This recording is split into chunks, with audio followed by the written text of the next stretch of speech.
नमस्कार दोस्तों। बिहार में एक ऐसा दौर था जब सूरज ढलते ही सन्नाटा छा जाता था। सड़कें खाली, दुकानों के शटर बंद और लोगों के चेहरे पर डर साफ दिखता था। कहते हैं ये वो दौर था जब बिहार में कानून का नहीं, जात और सत्ता का राज चलता था। आज हम बात करेंगे उसी दौर की जिसे इतिहास ने जंगल राज का नाम दिया। इस वीडियो में हम जानेंगे कि कैसे लालू प्रसाद यादव के शासनकाल ने बिहार की राजनीति और समाज दोनों को बदल दिया, और ये भी समझेंगे कि क्या आज का मतदाता फिर उसी रास्ते पर लौटना चाहता है। 1990 का दशक ये वो दौर था जब आरजेडी की पकड़ बिहार की नसों तक थी। लालू प्रसाद यादव को जनता का नेता कहा जाता था, गरीबों का मसीहा कहा जाता था। लेकिन इसी दौर में जंगल राज शब्द पूरे देश में फैल गया। क्या वाकई बिहार में कानून व्यवस्था खत्म हो गई थी? क्या सत्ता जाति राजनीति में फंस गई थी, या फिर ये सब विरोधियों का प्रोपेगेंडा था? आइए इसे तथ्यों और घटनाओं के जरिए समझते हैं। आखिर क्यों लालू के राज को जंगल राज करार दिया गया। साल था 1990। देश में मंडल आयोग की रिपोर्ट लागू हुई और ओबीसी समाज को आरक्षण मिला, और उसी लहर पर सवार होकर लालू प्रसाद यादव सत्ता में आ गए। उन्होंने कहा सत्ता अब गरीबों और पिछड़ों की होगी। उनका ये नारा जनता को खूब पसंद आया, लेकिन धीरे धीरे बिहार की राजनीति जाति खांचे में बढ़ती चली गई। प्रशासन में फैसले अब योग्यता पर नहीं, बल्कि जात और नेताओं के नजदीकी होने पर होने लगे। अफसरों की पोस्टिंग नेताओं की पसंद से तय होती थी, और यही था ये भी जिसने आगे चलकर जंगल राज का पेड़ उगाया। 1990 से लेकर 2005 तक बिहार में अपराध का ग्राफ ऊपर चढ़ता चला गया। हत्या, अपहरण, लूट ये बिहार में आम बात बन चुकी थी। हर दिन अखबारों में सुर्खियां होती थी, एक और किडनैपिंग, एक और मर्डर। लोग कहते थे बिहार में अब किडनैपिंग इंडस्ट्री चल रही है। व्यवसायी, डॉक्टर, छात्र कोई सुरक्षित नहीं था। कई मामलों में पुलिस कार्रवाई तक नहीं करती थी, क्योंकि अपराधियों का सीधा संबंध सत्ता से होता था।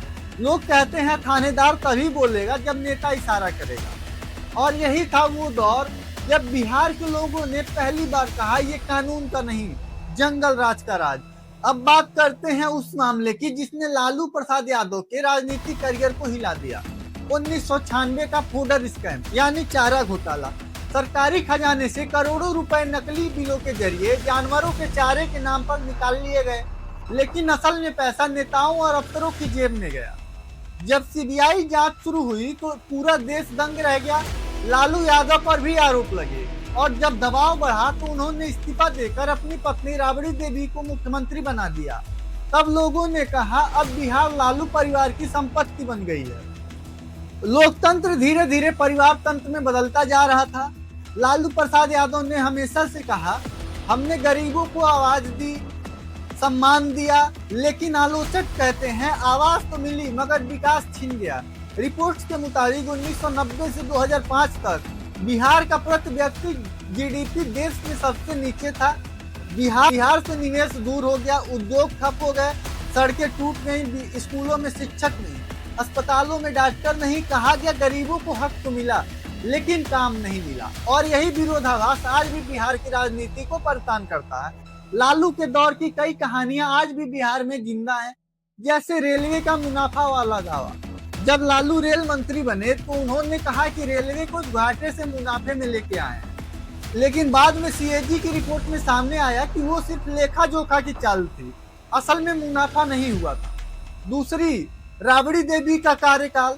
राबड़ी देवी राजनीति से कभी जुड़ी नहीं थी, लेकिन लालू के जेल जाने के बाद वो मुख्यमंत्री बनी। आलोचकों ने इसे रिमोट कंट्रोल सरकार करार दिया।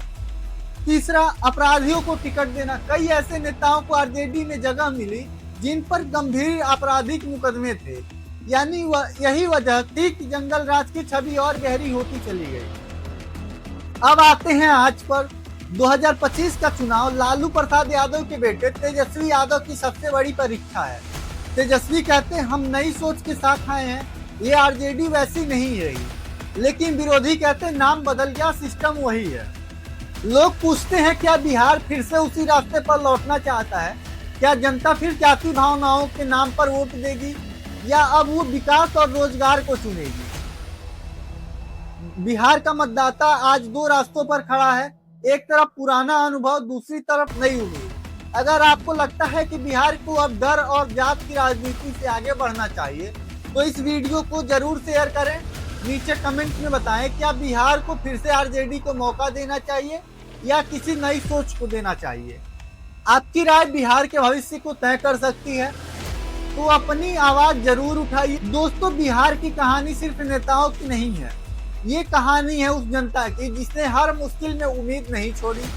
अगर आपको ये वीडियो जानकारीपूर्ण लगी तो इसे अपने दोस्तों के साथ शेयर करें और इस वीडियो को लाइक करें और कमेंट में अपनी राय जरूर बताएं और चैनल को सब्सक्राइब करें ताकि आपको हमारी अगली वीडियो का नोटिफिकेशन सबसे पहले मिलते रहे। फिर मिलते हैं अगली वीडियो में। जय हिंद।